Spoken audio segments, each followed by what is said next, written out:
سب سے پہلے یہی ہے کہ اللہ جو چیز تم چاہ رہے ہو، تو نماز پڑھنا چاہ رہے ہو نماز پڑھو، لیکن اس کو اللہ سے یا اللہ مجھے توفیق عطا فرما، یا اللہ میری بدعمالی کی وجہ سے میں رہ گیا، یا اللہ مجھ سے نہیں ہو پا رہا، یہ میری بدعمالی، لعنت میں پھنس گیا ہوں، میں تو گرفتار ہو گیا ہوں، آپ مجھے توفیق دیں گے تو ورنہ نہیں ہو پائے، صبح شام رٹتے رہو۔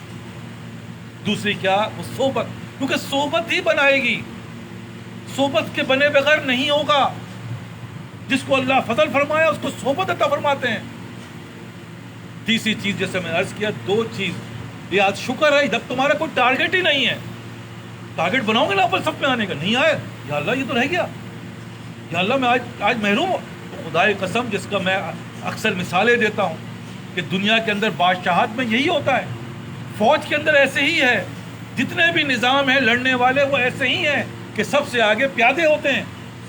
اسی طرح ہم سب سے آگے مستحب اگر چھوٹا تو یاد رکھنا نفل چھوٹے گی، نفل چھوٹے گی تو سنت چھوٹے گا، سنت چھوٹے گا تو واجب تو فرض بھی چھوٹ جائے گا۔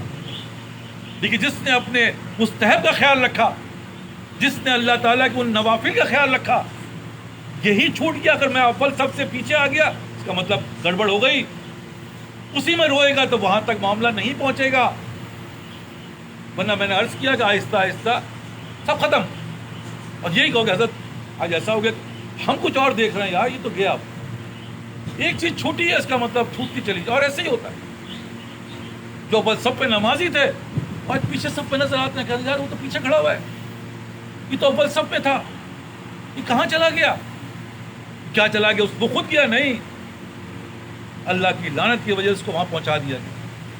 اس لیے عرض کر رہا ہوں بھائی، یہ باتیں بہت واضح ہیں، اپنا جائزہ لے لو، اور کرنا ہی ہے، یہ بتا رہا ہوں، ورنہ ذلیل و خوار آگے جا کے پتہ چل جائے گا، جن کے لیے جو تم کرو جس کے لیے وہی چیز تمہیں ذلیل کرے گی۔ یاد رکھنا میری باتوں کو، اولاد کے لیے کرو اولاد ذلیل، اس مال کے لیے کتے کی طرح گھومتے رہو گے سارا زندگی، مال تمہارے کنٹرول میں نہیں آئے گا، اور اگر آ بھی گیا علامہ الحفیظ اس کو سوائے دوائی اور اللہ معاف کرے پریشانی کے علاوہ کچھ بھی نہیں دے گا۔ وہ اتنا قرضہ چڑھا ہوا ہے، اتنی لعنت ٹر لی ہے، لوگ یہ برا بلا کہہ رہے ہیں، بظاہر دیکھا جائے تو بھائی 10,000 گز کی کوٹھی میں رہ رہا ہے۔ یہ وہ پریشانی ہے جو اللہ کا اس کے لیے کیا کرو۔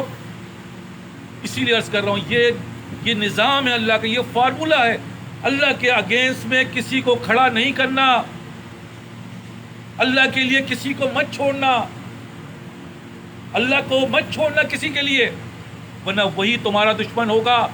یاد رکھو یہ فارمولہ ہے اللہ کا۔ تم نے کہا کہ میں نے مال کیا فائدہ ہوگا، اللہ کہتا فائدہ تو میں دیتا ہوں، یہ میری بیوی بچے تو میں نے تمہیں دیے، تم انہی کے لیے مجھے چھوڑ، تم انہی کے لیے مجھ سے دور ہو رہے ہو، اب تم لے کے دکھاؤ۔ تو میں بار بار عرض کر رہا ہوں اس فارمولے کو سمجھو، اگر تم نے ایسا کیا تو یاد رکھنا ایسے ہی رزلٹ آئے گا، بھگتو گے بعد میں، تو جوانی واپس نہیں آئے گی۔ ایک چیز آ کے پکڑ لیا تو گئے۔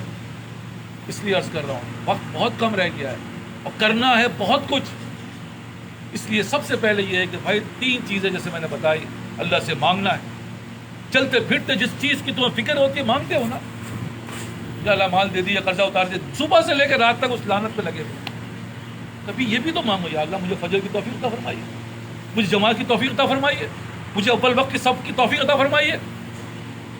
یہ بھی تو مانگنے والی چیز ہے، یہ تو کوئی نہیں مانگ رہا۔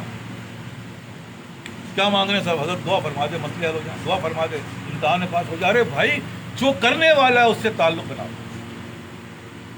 اس لیے عرض کر رہا ہوں تیسری چیز شکر و استغفار، ان چیزوں سے تمہارے اندر شکر کا مقام پہ یا اللہ پہنچ گیا، اللہ تیرا شکر ہے، یا اللہ پیچھے رہ گیا، یا اللہ معاف فرما دی، یا اللہ نماز پہ تو آگے لیکن یا اللہ اول سب نہیں ملی، یا اللہ اول وقت پہ نہیں آیا، یا اللہ مجھے معاف فرمائی، کر کے دیکھو انشاءاللہ ثم انشاءاللہ۔